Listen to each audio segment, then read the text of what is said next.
Good morning, and welcome to our service this morning for the Unitarian Universalist Society of Coralville, Iowa.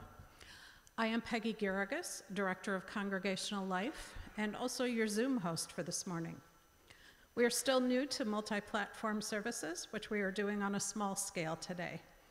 Almost all of our worship leaders are live in person in the sanctuary at UUS, as well as a few others who are participating and helping us clarify what we need to do as more people are invited to attend in person sometime soon, while many more of you are participating from home. If you are visiting our service today, welcome. We hope you find the service meaningful. As Unitarian Universalists, we don't all believe the same things, but we affirm 7 principles that guide our life together and in the world. One of those principles is respect for the interdependent web of all existence, of which we are a part. And now, over to Val Bowman, our worship associate for this morning.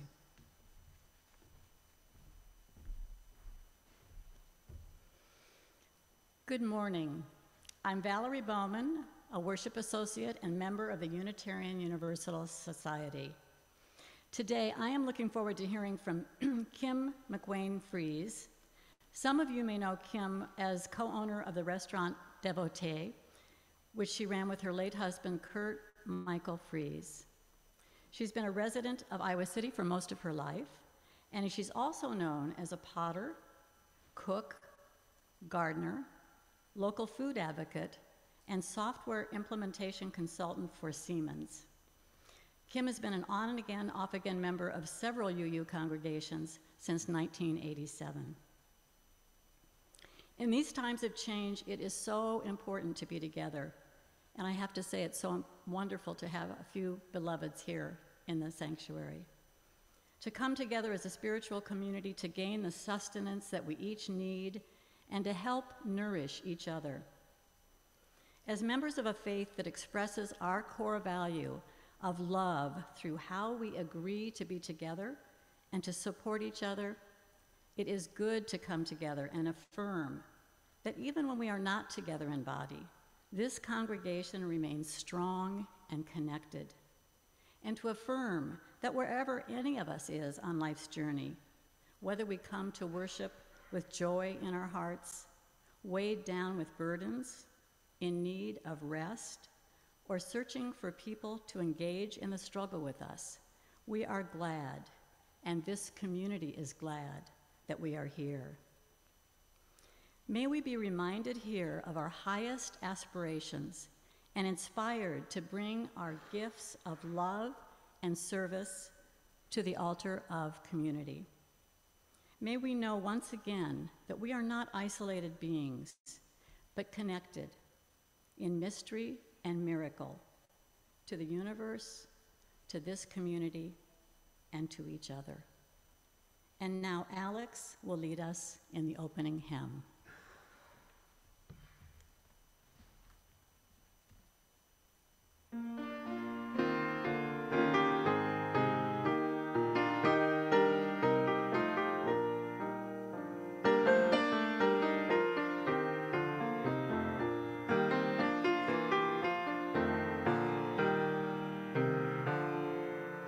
The ceaseless flow of endless time, no one can check or stay.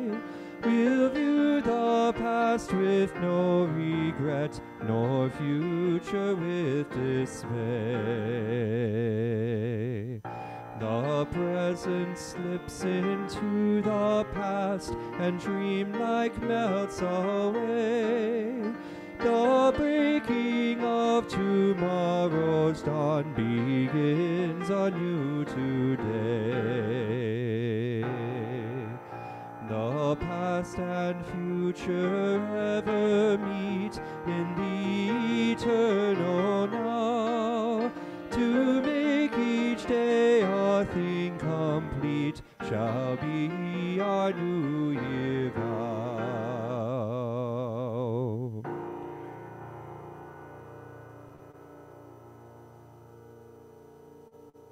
As Unitarian Universalists, we light a flame within a chalice as a symbol of safety and sanctuary to unite us in our worship, and to remind us of our ongoing search for the light of truth.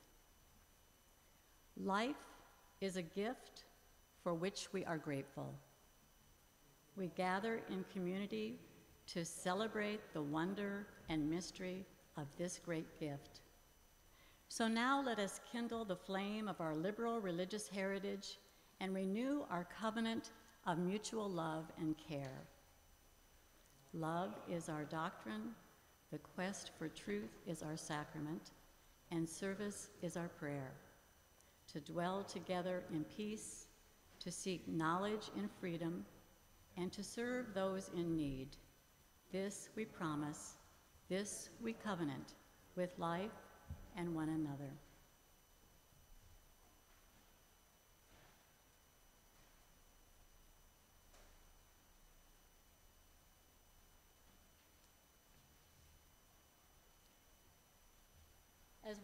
As we sing or listen to our opening hymn, please use the chat function at home to let everyone know that your chalice is lit.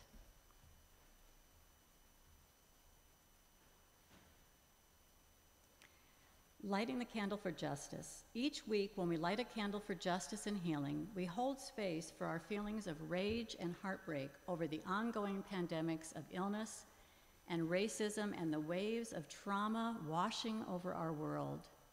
In this time when we are not yet back together in person because of the COVID pandemic that continues to take a terrible toll on people who are most vulnerable and shine light on long-standing injustice and suffering, we light this candle to hold space together for processing what is happening in our world.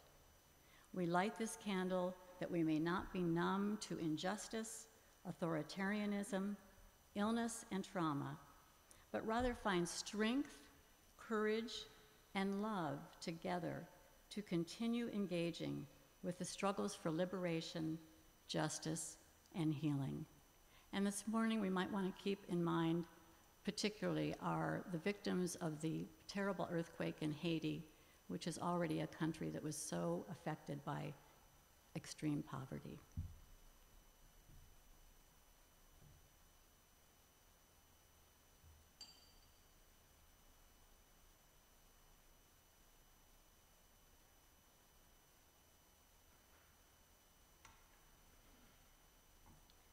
Let's hold a few moments of silence to listen to our hearts or bodies and perhaps lift up prayers.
Morning. These words came to me this week as I contemplated the theme of our service today, Ebb and Flow. I wanted more from the water. Too dark to see the bottom, too bright to see the surface. Something moved gently out of sight. My hands skimmed, and then I knew I wanted more of the water.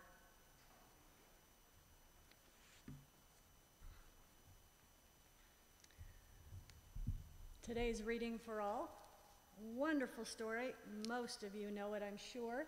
So please join me as we read We're Going on a Bear Hunt by Michael Rosen.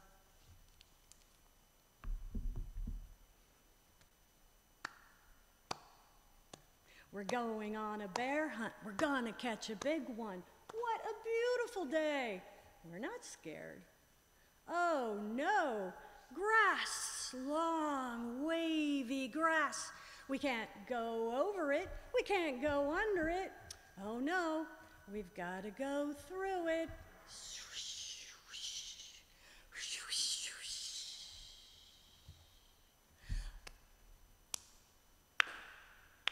We're going on a bear hunt. We're gonna catch a big one.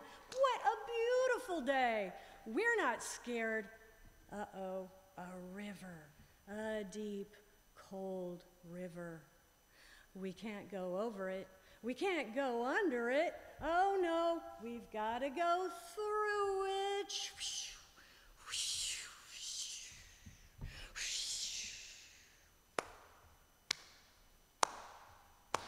We're going on a bear hunt. We're gonna catch a big one. What a beautiful day. We're not scared. Uh-oh, mud, thick, oozy mud. We can't go over it. We can't go under it. Oh no, we've got to go through it.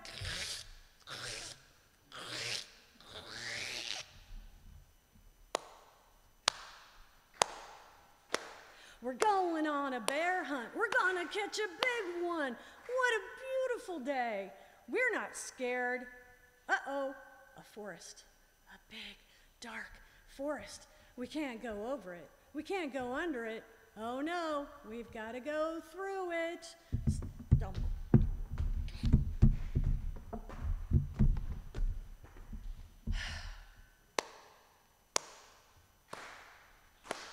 We're going on a bear hunt. We're gonna catch a big one. What a beautiful day. We're not scared. Uh-oh, a snowstorm? A swirling, whirling snowstorm. We can't go over it. We can't go under it. Oh no, we've got to go through it. Ooh, whoosh, whoosh.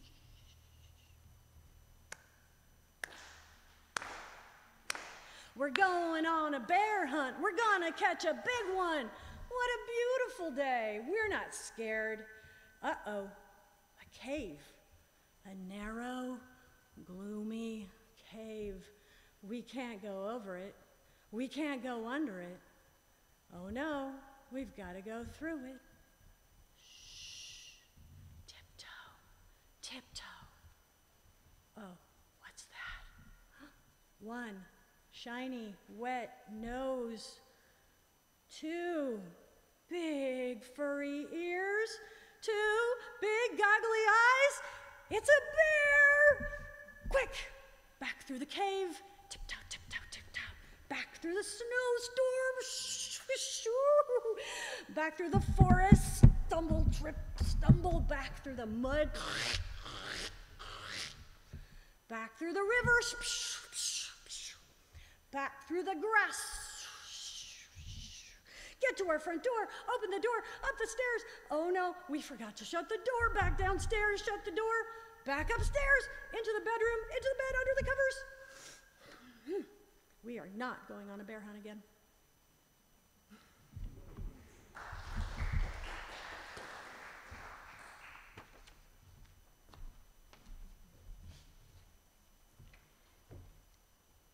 How we give, what we do with our lives, our time, and our resources is a reflection of our values. Every week, in response to the abundance we are blessed with, this congregation donates generously to organizations in the community whose work aligns with our values and principles. In its 50th year, the Free Medical Clinic, FMC, continues to provide its patients with quality and compassionate medical, specialty, and basic dental care, as well as prescriptions. Close to 300 volunteers from various disciplines provide thousands of hours of services to the clinic each year, helping to make primary health care possible for those without insurance. Check out their website, freemedicalclinic.org, if you are interested in volunteering or donating needed items such as vitamins, cold medications, toothbrushes, or toothpaste.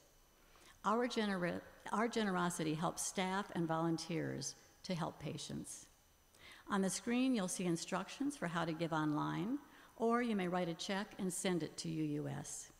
You may support our community partner, contribute to the congregation to provide additional support for our operating expenses, or contribute towards your pledge. The offering is a sign of commitment to this free congregation, which is completely supported by the voluntary generosity of all who join with us. As we give and receive the offering, may we be transformed by our giving, and may the world be transformed by our gifts.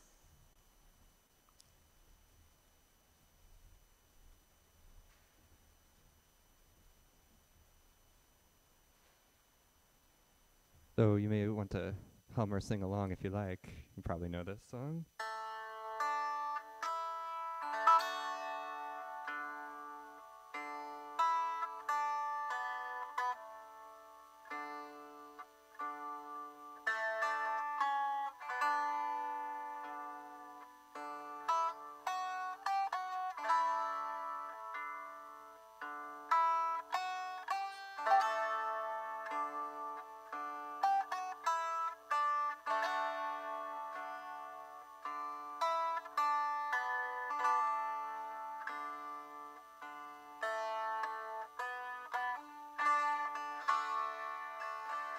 The water is wide, I cannot cross o'er, neither have I wings to fly. Give me a boat that can carry two, and both shall row, my love and I.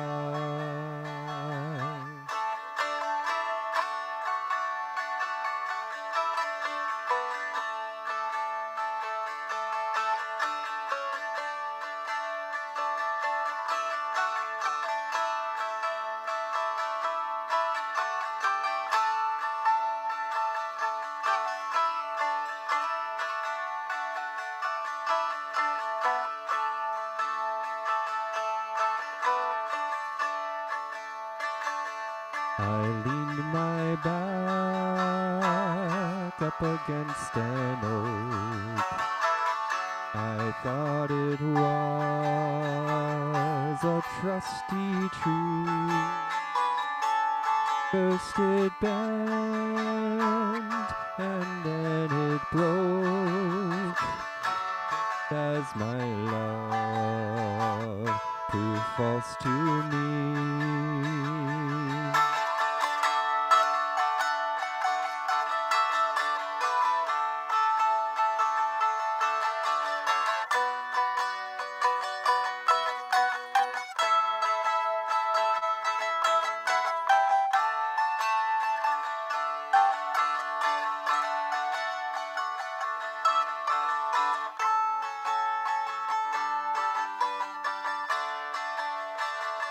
Oh, love is patient,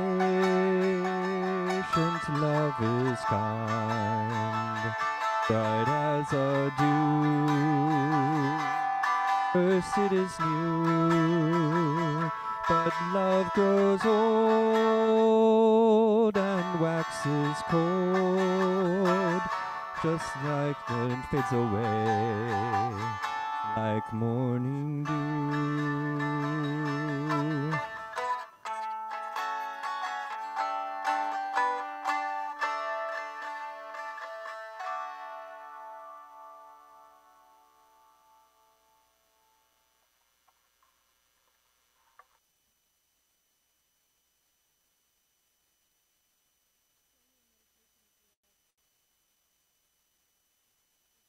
Rise, if that is comfortable. And we breathe naturally in and out through the nose. We feel our belly rise and fall.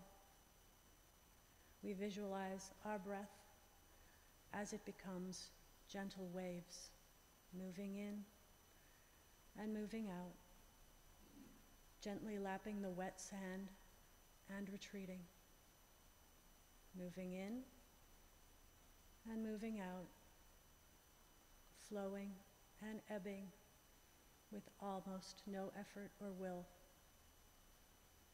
Keep going.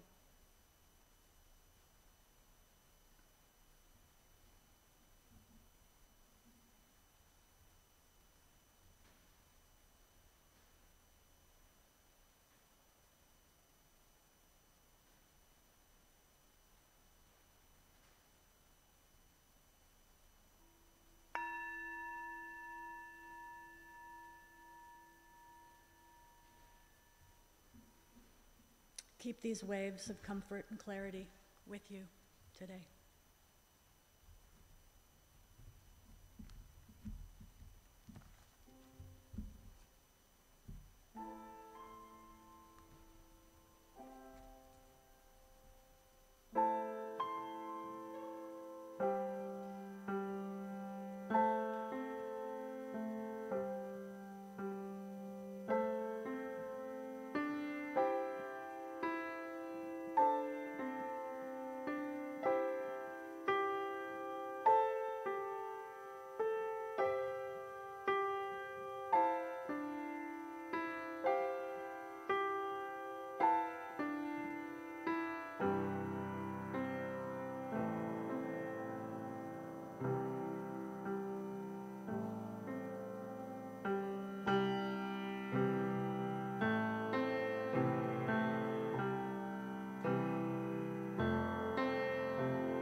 Thank you, Alex.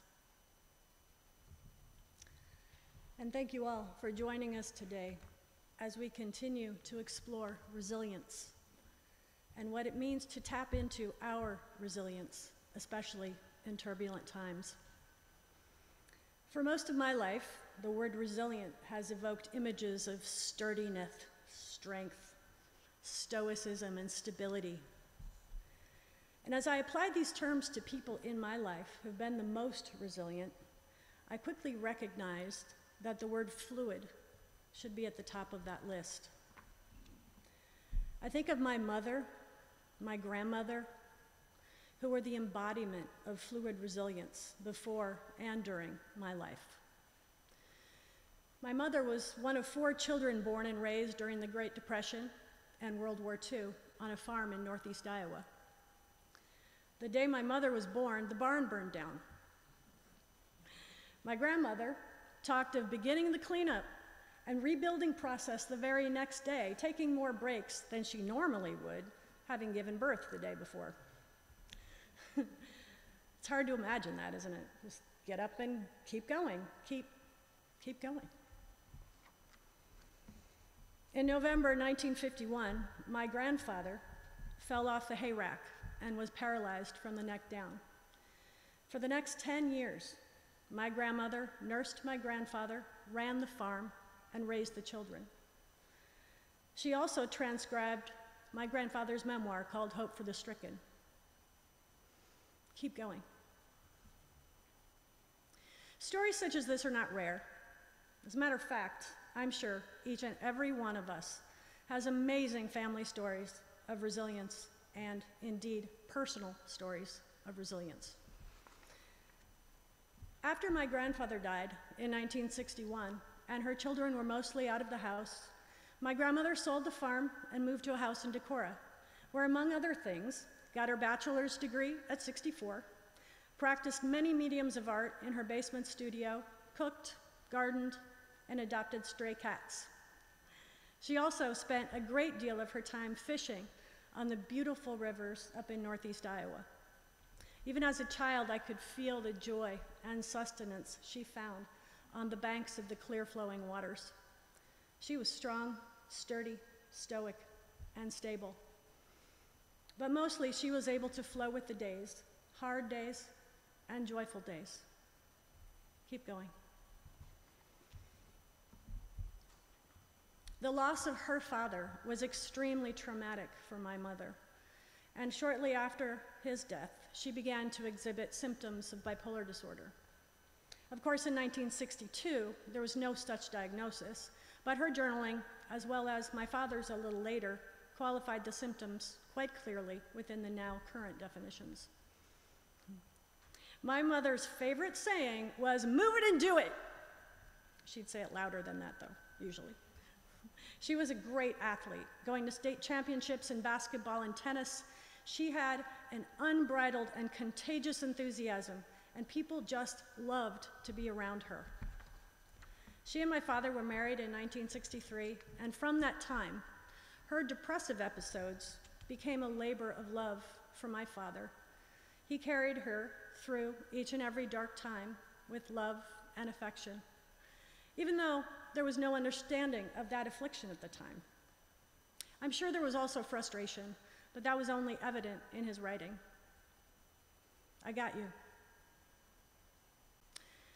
I didn't really know of my mother's illness until after my father died in 1996, at the young age of 59. Then I became her caregiver in the dark times. She and my father had worked out a system that strategically ebbed and flowed according to the seasons of her needs. I learned how to carry her at these times, but I was never as effective as my father. But I got you. Keep going. We often talk about how grief comes in waves, and my personal experience has proven this to be true. My mother's illness also moved in waves, and I would watch my fluid, strong, sturdy, and stable role model, who often carried me in my life, collapse into a deep, dark well, where all I could do was hold her hand until she came closer to the surface. But even at the darkest times for her, when I looked into her eyes, I could see her resilience was keeping her alive. It was there. I got you. In October of 2018, I was on one of many work-related trips in Germany. On a Thursday evening, was enjoying a long Skype conversation with my sweetie, as we did most evenings when I was traveling. There was a 7-hour time difference. He went back to work, and I went to sleep. I woke up to a funny picture of him via text message. He had gotten a haircut and was showing it off with some silly, endearing selfies. I finished my work week at noon that Friday and looked forward to a nice afternoon's walk around the beautiful city of Mainz. It was known for great food and wine, which of course you know I love. I'd let Kurt know I was done with work and sent him back some photos of my walk. I didn't hear back from him right away, but his job as a county supervisor required a lot of focus and hard work, so I didn't think anything of it. But his picture was the last communication I received from him, as he had died in his sleep that night. My company and the hotel I was staying in took very good care of me as I collapsed into that deep, dark well. What I remember most, though, was his voice in my head over and over and over, all the way home. I got you. I got you. I got you. Sometimes the current is strong and we are able to swim against it with direction and purpose and keep our head above water with grace. Sometimes we have to let the current carry us to where we need to be.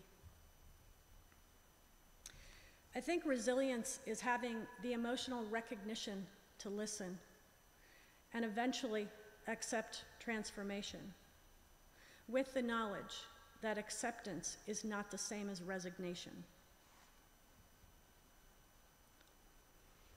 I've spent most of the last 10 years of my work life concentrating on software implementation for large corporations with a focus on quality management and continuous improvement system automation.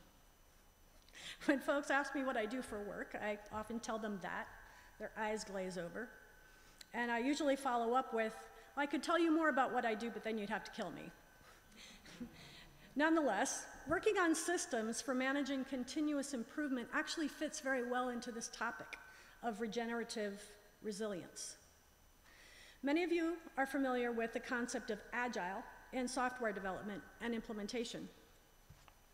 Oxford defines it as relating to a method of project management used especially for software development that is characterized by the division of tasks into short phases of work and frequent reassessment and adaptations of plans. That's the important part.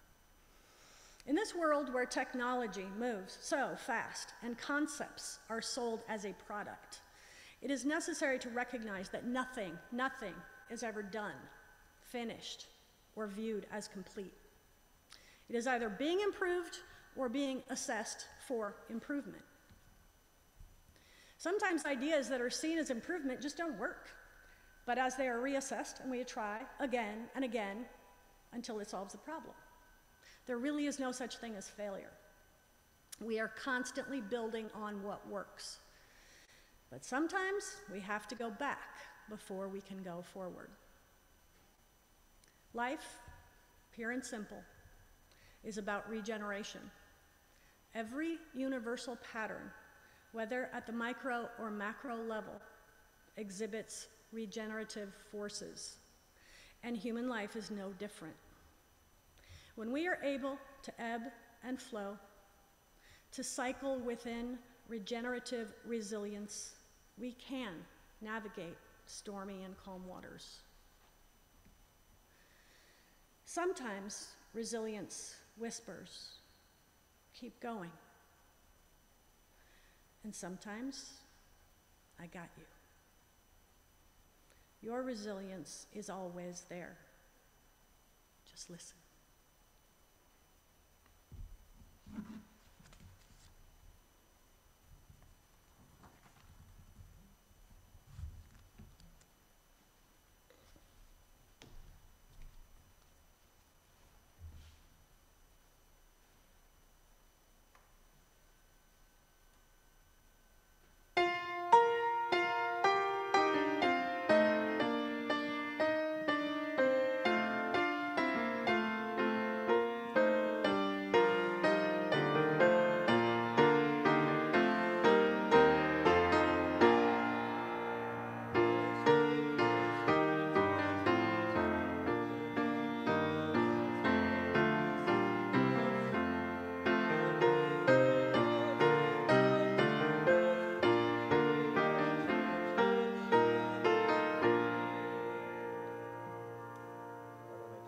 Why don't I turn myself on and we just try that again, huh?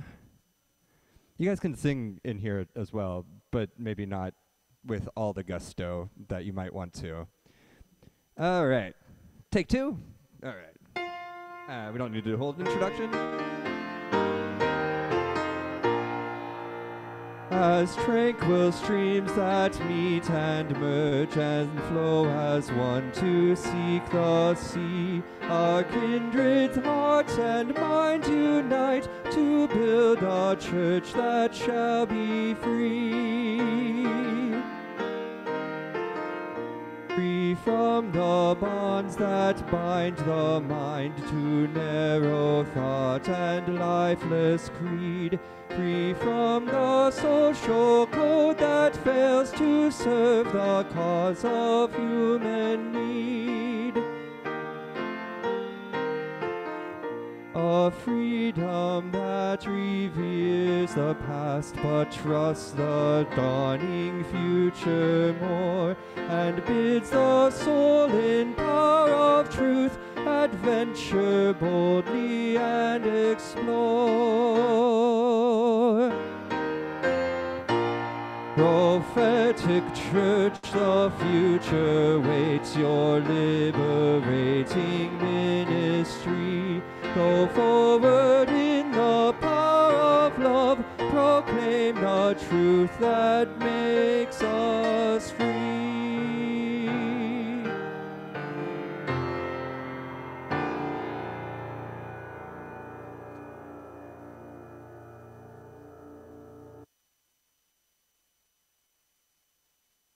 Please join me in the words for extinguishing the chalice. We extinguish this flame, but not the light of truth, the warmth of community, or the fire of commitment. All these we carry in our hearts and in our minds until we are together again.